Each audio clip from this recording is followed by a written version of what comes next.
For the Titans, the division is ours. I don't care what Houston did yesterday. They're going to go get their Letterman jackets again. The Indianapolis Colts are 2-6 against the Titans since Pat McAfee came up here and did his wrestling announcement. And the Jacksonville Jaguars, they haven't had back-to-back winning seasons since I was a senior in high school. Everybody catches. I don't wanna hear any more small talk. Off that short pier, take a long walk. My style ain't free cause it ain't off top. I'm at your throat, go get a cough drop. I don't wanna hear any more small talk. Off that short pier, take a long walk. My style ain't free cause it ain't off top. I'm at your throat, go get a cough drop. It's kush. I love me too much and your brain turn to mush. Fall flat on your tush. You couldn't handle the product I push. I guess I'm just used to it, I just do it. Like Nike swoosh, none of that Reggie Bush. Cause I'm top shelf, I ain't got wealth. But I'm on my grind like park rails. I'd sell the shoes right off my 2 feet, then add one, that's a yard sale. Got dumb bars that be smarter than Harvard, Yale. Take your pictures elsewhere, you wanna be TMZ, I wanna be VIP. Quit pandering, I'm not answering cause I don't wanna hear any more small talk. Off that short pier, take a long walk. My style ain't free cause it ain't off top. I'm at your throat, go get a cough drop. I don't wanna hear any more small talk. Off that short pier, take a long walk. My style ain't free cause it ain't off top. I'm at your throat, go get a cough drop. All of that bark and no bite, that's alright. Not everyone can be the big dog. Take a walk, kick rocks, can't keep me out cause I pick locks. They hearing me knocking, I'll never be stopping. I keep this shit popping like lip gloss. Get me pissed off and the whole squad point the red dots. Something like chicken pox, give me all what you got like it raw, shimmy y'all. Feeling like Tony Hawk, never stop, let it rock, better not get involved. Running a marathon and you a tortoise. This my world, you a tourist. Fuck with the bullet, you get in the horns, I'm a tourist. I don't wanna hear any more small talk. Off that short pier, take a long walk. My style ain't free cause it ain't off top. I'm at your throat, go get a cough drop. I don't wanna hear any more small talk. Off that short pier, take a long walk. My style ain't free cause it ain't off top. I'm at your throat, go get a cough drop.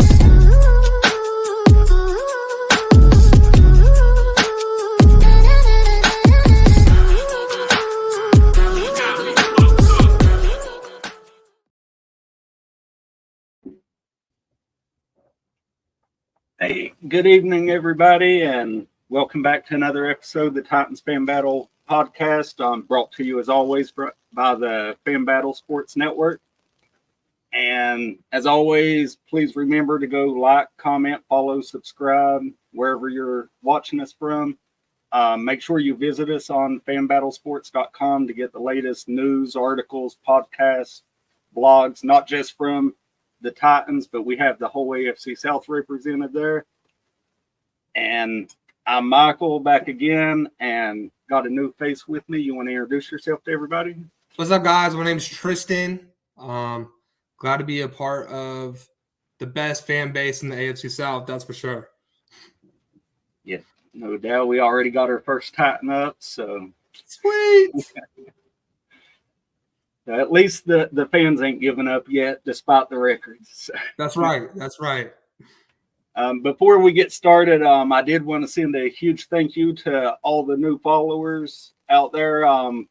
We just fired this up a few weeks ago, and we challenged everyone to get us to 100 followers. Y'all have blown us past that. We're approaching 250 at this point and going for a new goal of 500. So see how many we can get this week. But I'll get us started off on some NFL news. The Texans starting middle linebacker suspended initially for 3 games, but on appeal they reduced it to 2 games. Denzel Perriman, that's right.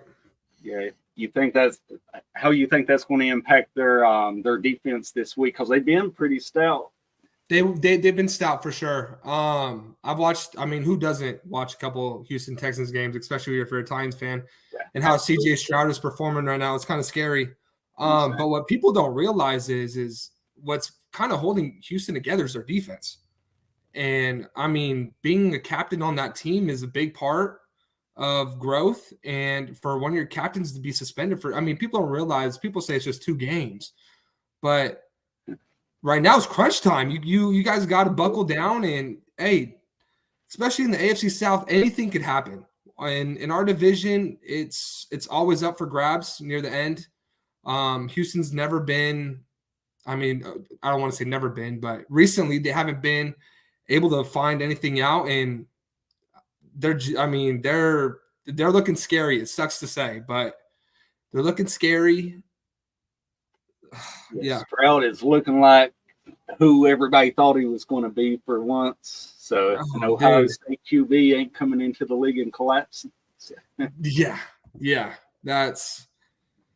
But yeah, losing Denzel Perriman, I don't think people realize is going to be a big deal because being a middle linebacker in this league, I mean, you're not just a run stopper. You're recognizing offenses. You're correcting audibles. I mean, you're doing way more than just what everyone else thinks you're doing, And if I'm not mistaken, he had the green dot, which means he was calling the plays, making sure everybody's lined up where they need to be lined up. Like, that's a huge loss for 2 games. I remember back, I think it was maybe 2 off seasons ago, before he signed with the Raiders. I think he was visiting with us, and I was super excited because Denzel. I mean, he's been a productive veteran for who knows how long. He's always up there leading the NFL in tackles. He's always been productive. So, for Houston to go, what Houston's doing right now to lose a big piece like that, I think it's going to hurt them a lot. Yeah, and what do you think about the league's decision? Because this is his 6th or 7th in his career of the helmet-to-helmet, but it's only 2 this season. Like, do you think that's suspendable? You have a second violation in 10 weeks and they're going to suspend you? Suspend him. See, you know what, though? I mean, the league, I hate to say it, the league is becoming soft. And everyone's recognizing it. This situation kind of brings me back. Do you remember Vontaze Burfict? That's what I was going to bring up next. And it's ironic it happened against the Bengals, considering Burfict was a Bengal when it happened. Was a Bengal.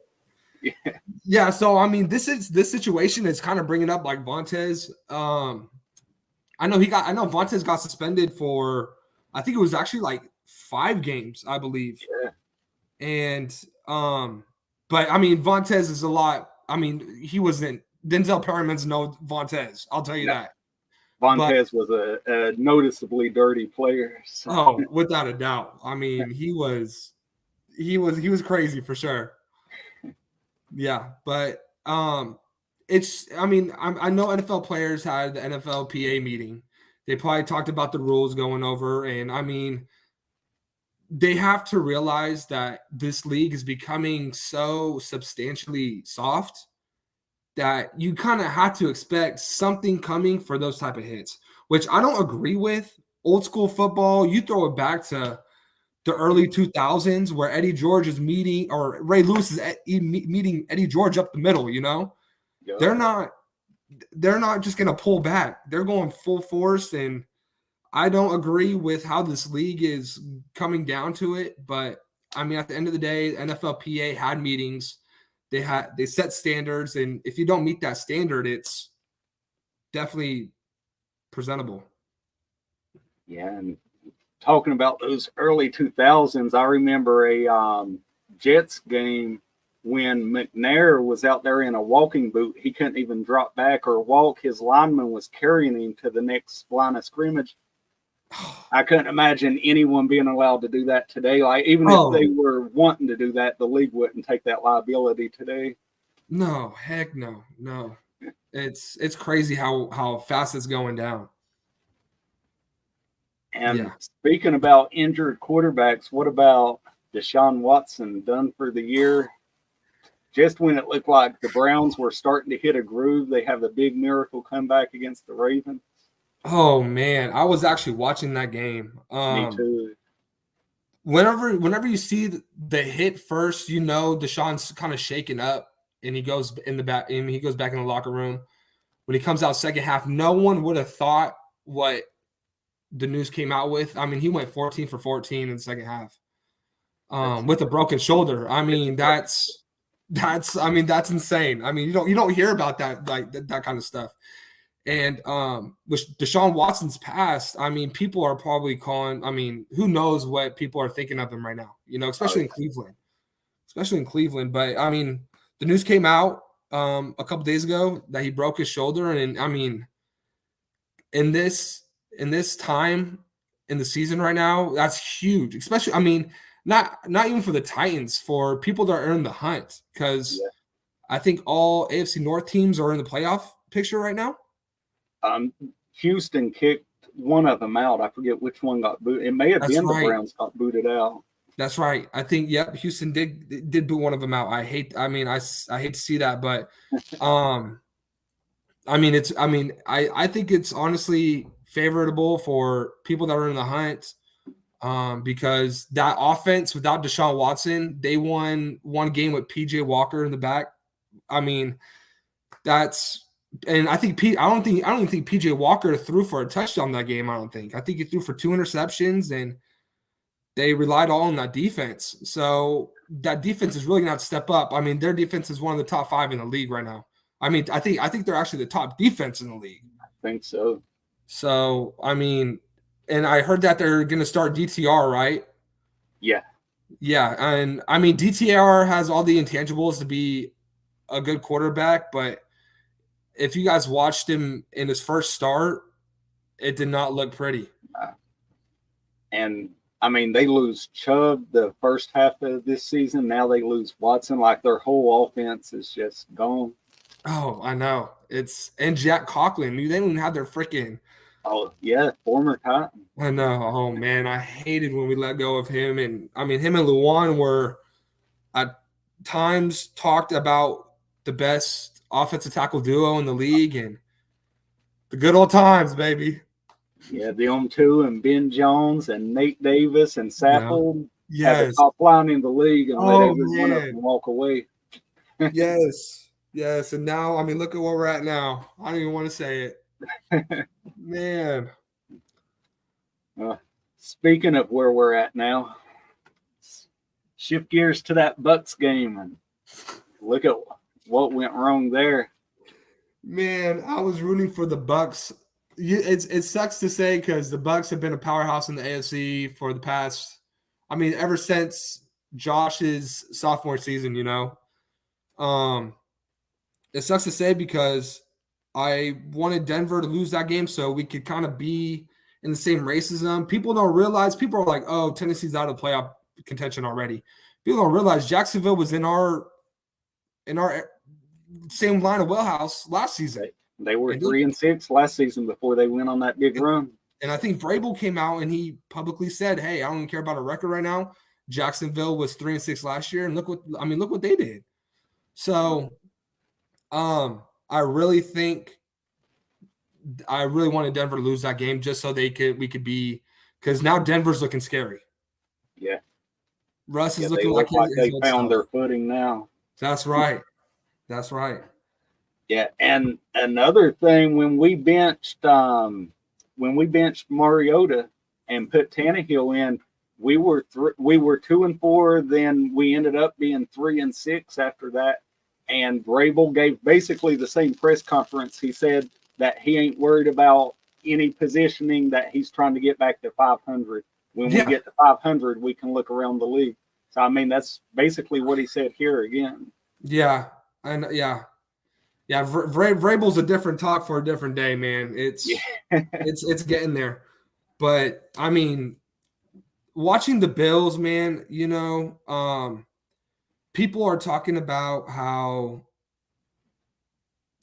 it's all Josh's fault, and I mean, his mechanics aren't lining up how they were last year, and he's not looking the same. I mean, if you look at some of his throws, I mean, the pick that came off of Gabe Davis's hands, I mean, you can't blame that on Josh.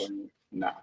He's never been a technically sound quarterback. He's always been out there freestyling. Yeah, I mean, he's the closest to Pat that we have in this league for sure.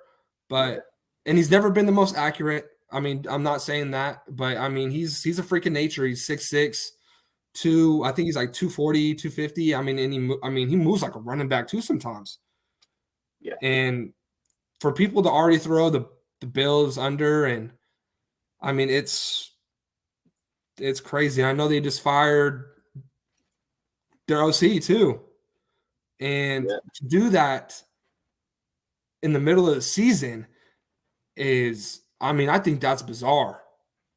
Yes, it seems like an overreaction to me. I mean, I know they're not where they thought they was going to be at this point of the year, but look at what you've done with him in seasons past. Everyone goes through a funky stretch. So everyone does. I mean, and to blame one person, I mean, look at whenever I look at OC and DC firings, I always balance them out.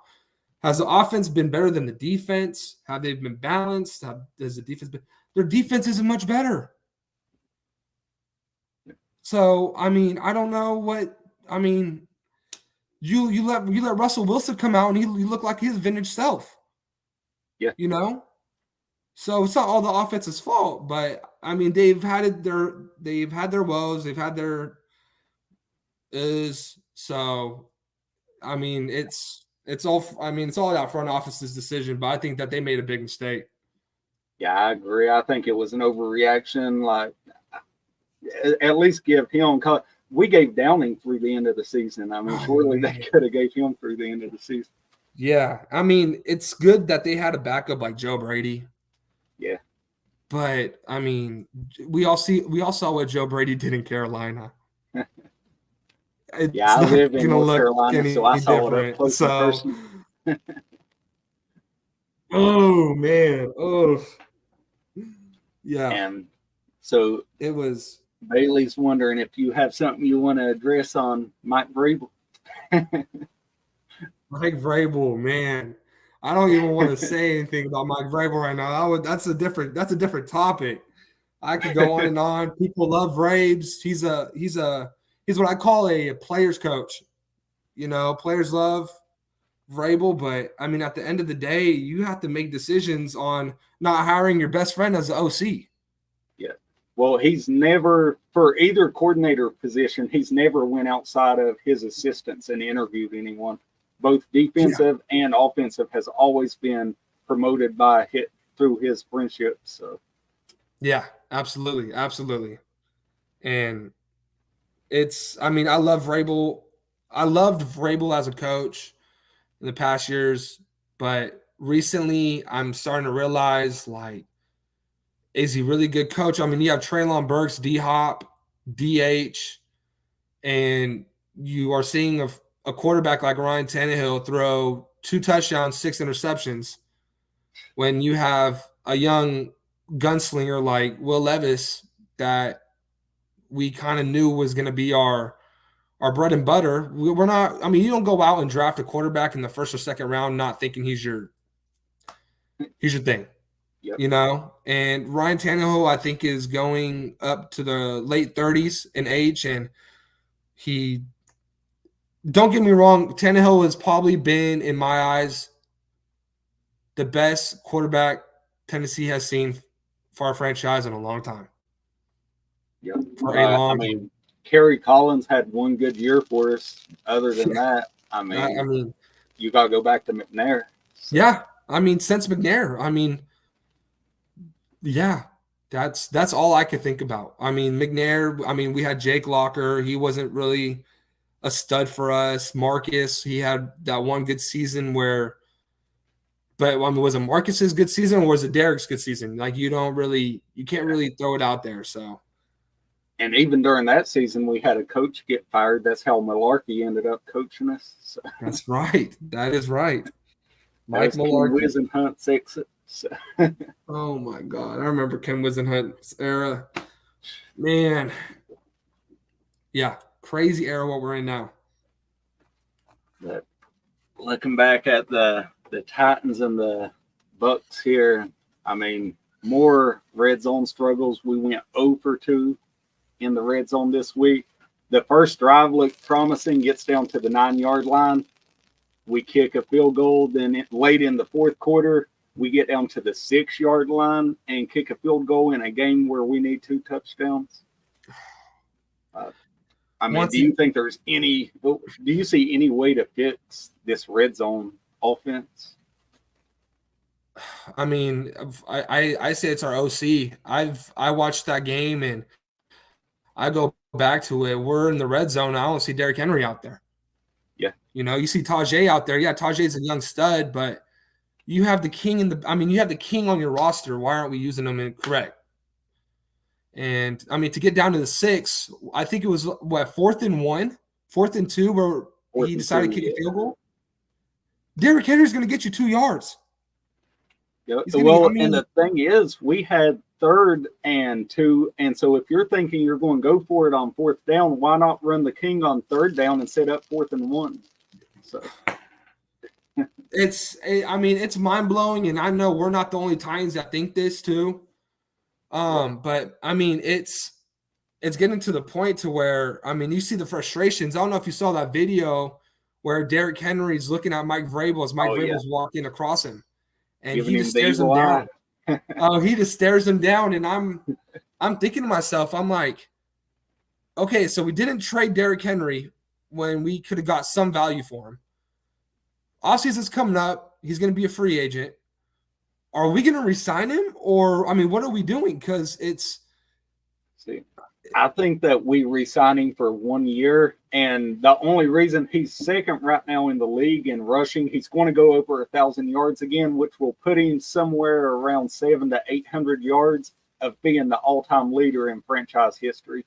Yeah, because right now Eddie George has it at 10,009 yards. I think they'll re-sign him for 1 year just to get him that record. Just get him in. And Derek, and I know Derek's came out multiple times saying that he wants to be a Titan for life. But KB said that, and now he's on Philly. AJ said that at one point in his career. Freaking John Robinson screwed us over. Yeah, John Robinson put us in such because he didn't give A.J. Brown a contract, and he extended KB in a contract that was crippling the salary cap. It's like just dumb decisions. And I'm excited to see where Rand goes. We have a promising looking core. Will Levis is looking, spectacular. He went up in prime time against one of the best defenses that we'll ever see in our era in Pittsburgh Steelers. And he looked like the real deal. Yeah. If he would have thrown that ball a little higher to Josh Wiley, I think Wiley would have came down with it. And I'm putting that on Tim Kelly as well. The previous play was the same formation, and Chig ran the same route, and it was nearly intercepted. And then he replaces Chig with Wiley, and then runs basically the same play again. It's just dumb play calling. And it's crazy because going recap back on the Bucs game, like film sessions. How can you not see? Like, how can Tim Kelly not see where we can improve? I'm just a fan. You're just a fan, and we're saying, hey, run King Henry twice on 3rd and 2. It's common sense. On the opening drive of the game, when we had 1st and goal from the 9, they ran King Henry, and he lost 2 yards to set up 2nd and goal from the 11, and they took Henry off the field, knowing that they just now blitz 7 to stop Henry. If you play action in there and draw all those linebackers in, you're going to have a wide open tight end somewhere down there. Well, without a doubt. Because all you could do is stack the box against King. And it's funny because, we're talking about Derrick Henry right now. Going back, I don't know if you follow Chris Johnson on Twitter. Chris Johnson. Okay, so yes, you need to. So he posts every single game how many attempts we give Derrick and how many yards he has and if it's a win or loss. And the facts are there. You run Derrick Henry more than 20 attempts, we're gonna win the game. Well, that's not just this year. I think we've only lost 2 or 3 games in his career that he's went over 20 carries. See, but they don't want to do it. Yeah, the facts are there. We're sitting at 3 and 6 right now. We have to do something different. The Bucs just let C.J. Stroud throw for 500. What was it? 500 yards and 5 touchdowns. The week before. It was 470, the rookie record all time, and 470 and 5 touchdowns. Yep. And you have got to be licking your lips, licking your chops as an OC, saying, "Wow, like we're gonna go into Tampa and we're gonna do the same exact thing." Because we have. I mean, I'm not saying Will Levis is better than C.J. Stroud. C.J. Stroud's having one of the best rookie seasons we've ever seen. Yep. But Will Levis isn't that far off. I mean, that far off. I remember at one point in the draft, people were saying that he was the number one quarterback. Yeah, and then he fell all the way to the second round. Down to us. I mean, the future's bright for us as long as we. It's crazy how many OCs we're gonna go through. I mean, Arthur Smith was probably one of the best OCs we'll ever have in the Vrabel era. But we might be able to get him back next year if I really hope so. I hope so. I mean, but people are all talking about this Vrabel going to New England for a first-round draft pick. You guys, I mean, people that are listening to that stuff, you guys have got to relax. Oh, yeah. There's rumors that are flying around everywhere this part of the season. And if that did happen, I don't personally want it to happen. I like Vrabel as the coach. I want him to stay.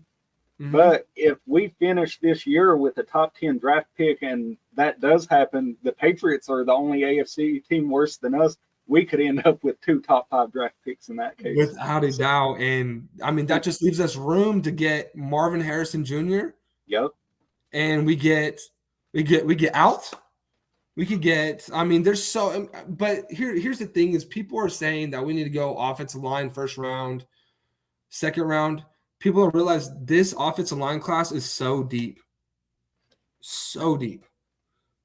I mean, people are also saying that you're finishing last place in fantasy. That's so Bailey, the guy who's talking right now, he's one of my cousins. He's a diehard Tennessee Titan fan. And we were raised by his dad. His name's Clint McKinney. He was a diehard Houston Oilers fan, and he converted us as soon as we came out of the womb.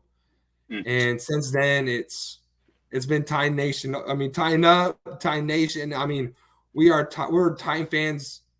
I mean, till we die. I mean, when going from 3-13 to 8-8 to 9-8 to 13-3. I mean, we're on it for the long haul. That's for sure. Oh yeah, same similar here. I ended up being a Titans fan, and I lived 7.5 hours away near Charlotte, North Carolina. Yep. And so I was a season ticket holder until 2012. Mm-hmm. And so I was driving 7.5 hours and watching the game, driving 7.5 hours back home the same day. And I wouldn't look forward to a 15-hour drive like that now, but back in my early 20s, I was enjoying it. Heck yeah. Oh, man, I would have enjoyed that too. This was during all the Billy Bullock years and the Jake Locker 2 and 14 years. And, yeah, I saw all that up close and personal. Man. But I also got to see the CJ2K year up close and all that too. So there was some really good stuff in there. Yeah, that Lendell White CJ2K era, man, that was one of the best eras that we'll. Yeah, I got the number 25 jersey hanging up behind me there. That's right, man. But yeah, that Bucks game was ugly. Going back to the Bucks Titans recap. I mean, but people don't realize we brought on Sean Murphy Bunting to be our number 1 guy. And he wasn't there in that game. And he wasn't there. Yep. And Christian Fulton, I mean, he's had one good game, and I would go back to the Atlanta game. And, I mean, he was still getting cooked. You know? Christian Fulton. Yeah. And he had started to look a little bit better against the Ravens, but like you said, this pass defense ain't been there all year. Yeah. And we brought on Arden Key. We have Harold Landry back. I mean, our pass rush hasn't been anywhere. Yeah. I mean, it sucks to say that our secondary is terrible, but our secondary is looking terrible because our pass rush isn't getting what we want. Yeah, and we've always depended on Simmons to get a double team and then someone else to stun in on that double team and get some pressure, and just nobody is getting in that gap that he's creating this year. No. and we just now got our first Duval of the. Oh, man. So we might as well go ahead and start talking about it. The Titans at the Gags this week. The Gags, I love it. I love it. Oh, man. So the big story that I'm looking at coming into this game is Vrabel is saying that we may start our third different left tackle in 17 days. We started MPF against the Steelers, Dillard against the Bucks. Injuries took both of them out, and now I guess Raidens they're looking at to start this game. I have to say this: Raidens, he played left tackle his whole college career. Yep. That's where he's going to feel most comfortable at. But here's the thing: Jags are going to put Josh Allen on him. Yep, all game. All game. That's what they did with Villa down there in the Bucks game. It was all game, just slamming into him. Slamming in. And I don't know if you've seen the clip where he gets blown up in the Bucks game. And it just looks like he doesn't know what he's doing. Yeah. And I remember we were so high on Raidens. I think we drafted him second round. Second round, yeah. Second round. We were high on him, and he just hasn't looked promising yet. I mean, due to all the injuries too, you can't really ACL. So ACL. Yeah. But I mean, we had to do something. Ran through his first big contract at Dennis Daly 2.0, and Andre Dillard. And I just read a stat today saying Dennis Daly has played 352 snaps, and Andre Dillard has played 200, like maybe 100 snaps less. Yeah. And Andre Dillard is worse than Dennis Daly, dude. Oh, yeah, he is. What are we doing? He's almost allowed as much sacks this year already that Daly did all of last year. All of last year. And we're only, 8 games in? 9 games in? But I will say this in defensive ratings, he looked lost coming in there. He's been taking practice squad and third team reps all season. This will be his first full week of practice or any reps at all with the first team. Yeah. So, maybe he gets out there and looks a little bit better. He better look better this week. Oh, I mean, if not, we're going to end up in the same exact conversation. Yeah, exactly. But I think, and Raidens got interviewed today too. And he said he feels comfortable getting a full weekend of getting reps in that left tackle. I think us bringing in that Throckton guy, is that his last name? Yeah, he was cut by the Panthers this week as well, right? This week, yes, this week, and this whole season. I kind of looked him up. I saw him play against the Chicago Bears in that Thursday night football game, and people were saying he was getting beat, but it really wasn't him. It was honestly the nose guard. He was covering the center, and it's kind of hard whenever you are looking at defensive line versus offensive line because you don't know where they're lined up. They're lined up in the A gap, the B gap, the C gap. You don't really know where they're lined up, really. But he hasn't actually allowed a sack all season, which, hey, sign me up. Yeah. It's better than anything we've got on the rosters. Amen. I mean, we're looking terrible. So if the offense can look better with Raidens or whoever they decide to put out there, do you think Levis, I get the sense that you do think Levis can rekindle his spark from the Falcons game, and because he had 4 touchdowns, no interceptions, and in the 2 games since, it's 2 interceptions and no touchdowns. So. I do think he could rekindle what he had in the Atlanta Falcon game. I know Atlanta's defense is top 10 right now. And I think the reason why Levis wasn't as subpar as the game in Atlanta or the game in Nashville against Atlanta was because it was probably his first primetime game. Yeah. And to play TJ Watt, I mean, he's a freaking menace.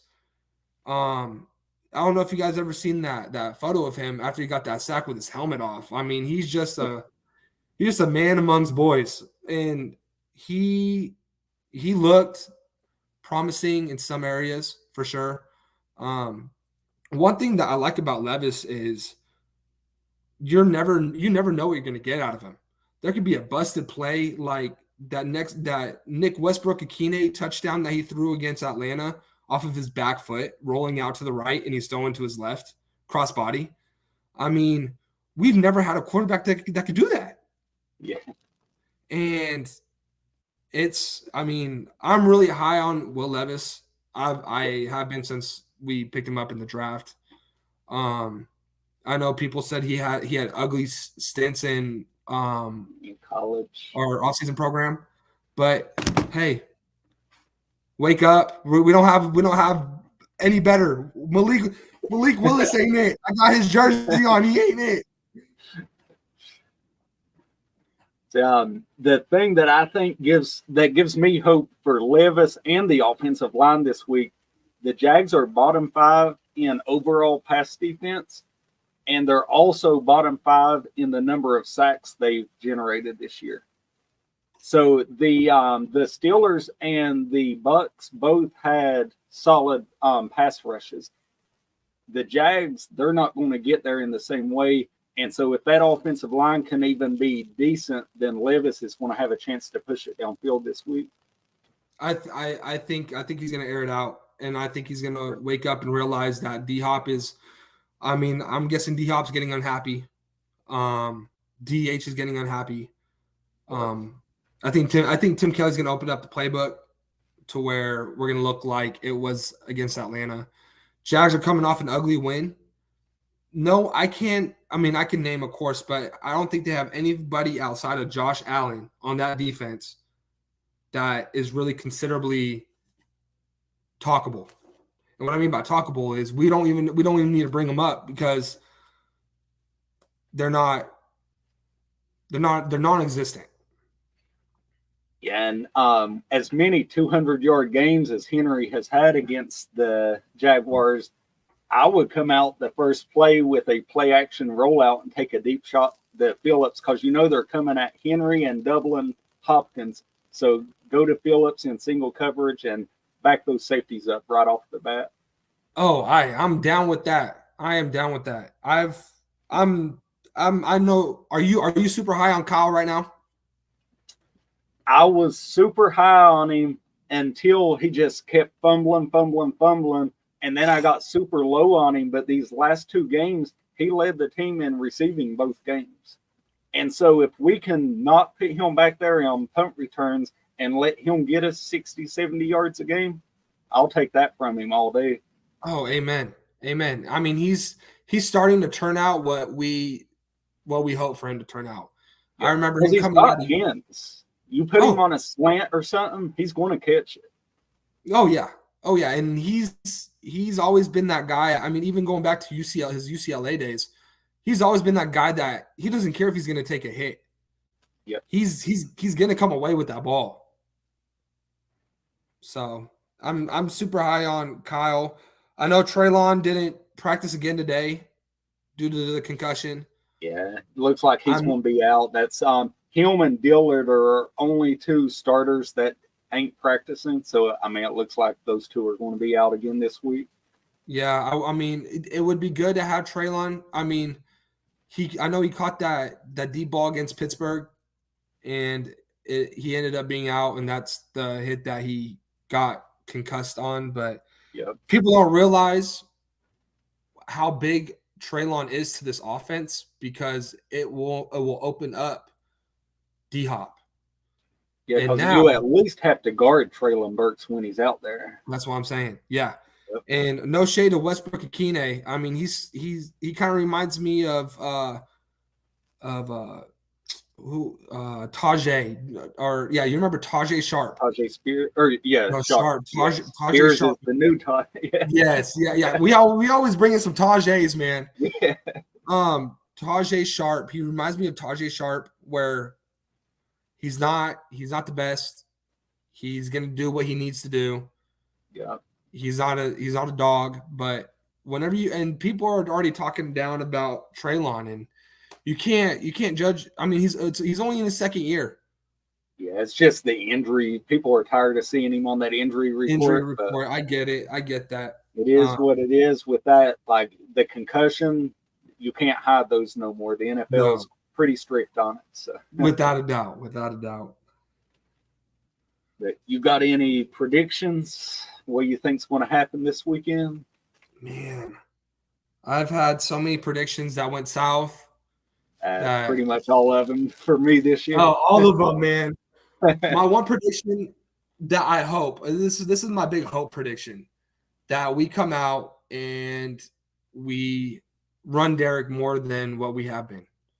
Yep. The past 2 games, I think he's got a combined 28 carries in the past 2 games, which which is, I mean, that's just bizarre to me. Whenever you run Derek's not going to get his way until the midway third quarter. Then people are going to start hating to tackle him, you know. Yeah. And going back to the fourth quarter in that Tampa Bay game, I don't even think Derrick Henry got that many carries, even that many snaps. And so I feel like they went away from him when he had his longest run of the game, which was only 8 yards, and set up a 2nd and 2. And that's when Dillard went out and Radens came in, and his first game appearance, he had back-to-back false starts, went from 2nd and 2 to 2nd and 12. Henry went off the field, and like they kind of went away from him at that point. Which I mean, being in the position that we're at now, you have got to realize what's working and what's not working. Yep. And what's working is when we run Derrick Henry 20 plus times a game, you know. Yep. And with Derrick Henry, you're kind of holding your breath. You never know when he's going to break one off. Yep. And to have that on your team and not use him correctly, it's just kind of sickening. So my prediction, if we give Derrick Henry 20 plus carries, he's going to be in his hometown of Jacksonville. Yep. I know he grew up a Jacksonville Jaguar fan. I know he's going to have his whole family there. He's going to want to show out. I think we're going to give him 20 plus carries if we want to control the ball. My bold prediction for this game is Derrick Henry's going to have about 23 carries for about $157 and 2 tutties. And I think we're going to I'm a strong believer in Vrabel. I think our defense is going to figure it out at some point. I know Arden Key's going to come for blood. I think our defense is going to dominate this game too, and I think we're going to win 31-17. That's how I like it. So, as far as my prediction, I ain't going to be as bold, but they say when you go into these rivalry games, you know, you throw the records out. We know what both teams' records are, but if we don't even look at the record, we just look at it's a rivalry game. Well, they're in the bottom half of the league in passing offense, just like we are. When it comes to rushing offense, we have 958 yards. They have 959. So, I mean, you can't get closer than 1 yard. Yep. And their pass defense, as I said, it's bottom 5 in yards, bottom 5 in sacks. So I'm going to stick with you. I'm going to predict an upset. I will go 21-17 on the upset. Okay. That's a good prediction. What do you got? I want to hear one of your player predictions. Player prediction. I'm going to say that they overcommit on Henry because they're going to say we're not going to let Henry beat us with somebody else. I'm going to say Levis goes 25 of 38, and he ends up with about 350 yards and 2 touchdowns, no interceptions. I love it. That would be that would be an amazing day to see Will Levis get back on track and kind of stamp his way on this fan base. And I mean, I hope everyone thinks like how I do. I'm really high on Levis, and every time we watch a Titans game now, it's kind of it's kind of gut wrenching because you never know what's going to happen, and you know what the record we're at right now. But it makes it a little bit better seeing a rookie quarterback come in and produce like how he's producing. So Clarence thinks we're dreaming. So. Thanks, Clarence. We'll see on Sunday. Yeah, but as long as the defense can hold up, I've got faith in the game. But we'll see how they do. But I think that's going to do it for us this weekend. You want to let everyone know where they can find you? Any social medias you want to plug? Or yeah, hey guys. So my name is Tristan again. You can find me on Instagram at BigTex10. I work for a beautiful company called Life Changing Lending. We're looking to sponsor some small businesses. If you guys have any business inquiries, please reach out. My email is tristan@lifechanginglending.com. We are also a mortgage lender. Please reach out with any of your mortgage needs. Michael, it's been a blessing that you invited me on here with you. It was I love talking Titans. Oh yeah, same here. I appreciate. I love talking all sports in general. Of course, brother. Anytime. I do want to shout out my family, Bailey, Brennan, and my uncle Clint. They made me the fan that I am today. So Nice. I'm appreciative for sure. All right, like I said, I appreciate you jumping on, and everybody can find me over on X at Titans W Order, the Titans World Order. And again, just want to say thank you to all the new followers, pushing us up over 100 and over 200 this week. And let's get over 250 and start marching towards 500.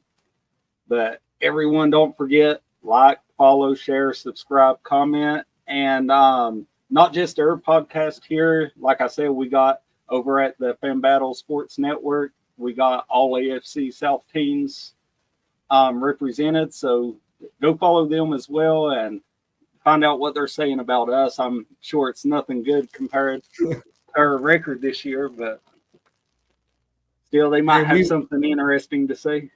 Hey, we've ran the AFC for the past 3 years, so yeah, can't give up on this year yet. We can still make it one more in a row. So. Amen. Don't give up yet. All right, but we'll catch y'all on the other side. And as always, here on the Titans Fan Battle podcast, go get you some Hellman's Mayo. We always recommend you get your daily dose of Mayo in on this podcast. So we'll see y'all next week. There you go.